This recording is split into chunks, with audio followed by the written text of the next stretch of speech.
ملت اردو اپر primary school, جماعت چہارم، مضمون ماحول کا مطالعہ، معلمہ سارہ سمین۔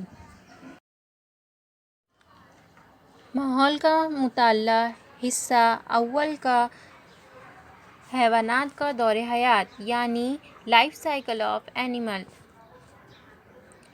اس تصویر کو دیکھیے، کتے کے پلوں اور ان کی ماں کو دیکھیے، کیا ان میں یکسانیت نظر آتی ہے؟ آپ کہیں گے ہاں، کہ جس طرح کتے کی بناوٹ ہوتی ہے ویسے ہی اس کے بچوں کی بناوٹ ہوتی ہے۔ ان کے پیر، ان کی دم اور ان کی جلد کی بناوٹ بھی ایک جیسی ہوتی ہے۔ جبکہ دوسری تصویر کو دیکھیے، تتلی اور انڈے سے نکلنے والے لاروے کو دیکھیے، کیا ان میں کوئی یکسانیت نظر آتی ہے؟ کیا آپ ان دونوں تصاویر میں کوئی یکسانیت دیکھتے ہیں؟ نہیں، بالکل نہیں۔ تتلی اس کے پر ہیں وہ رنگ برنگی ہوتی ہے، جبکہ لاروا وہ ایک رینگنے والا کیڑا ہے، الی کی طرح نظر آ رہا ہے۔ تو آج ہم اسی کے بارے میں پڑھنے والے ہیں کہ کس طرح ان جانوروں کا اور ان حیوانات کا دور حیات ہوتا ہے۔ بچوں، آپ کو معلوم ہوگا کہ مرغی انڈے دیتی ہے اور پھر ان انڈوں سے چوزے نکلتے ہیں۔ کیا بلی کے بچے انڈوں سے نکلے ہیں؟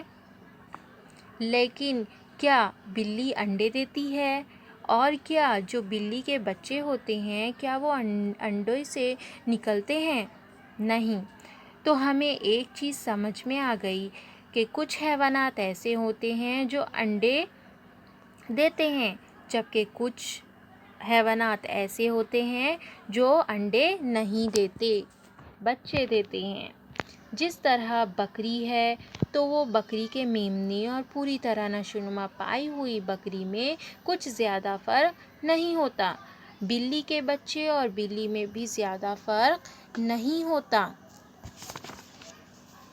یہ حیوانات ماں کے پیٹ میں جنم پاتے ہیں اور ان کی پیدائش ہوتی ہے۔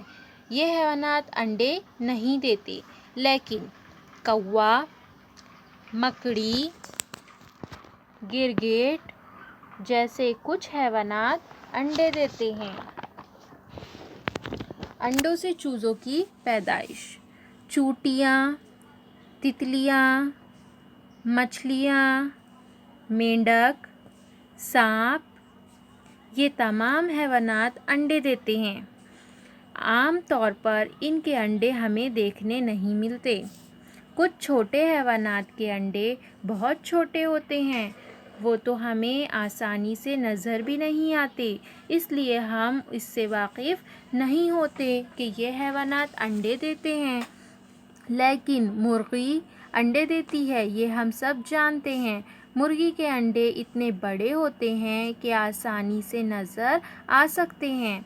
مرغی انڈے دیتی ہے۔ انڈوں میں چوزوں کی نشوونما کے لیے حرارت کی ضرورت ہوتی ہے، اس لیے انڈے دینے کے بعد مرغی انڈوں پر بیٹھی رہتی ہے اور انڈوں کو حرارت، گرمی پہنچاتی ہے۔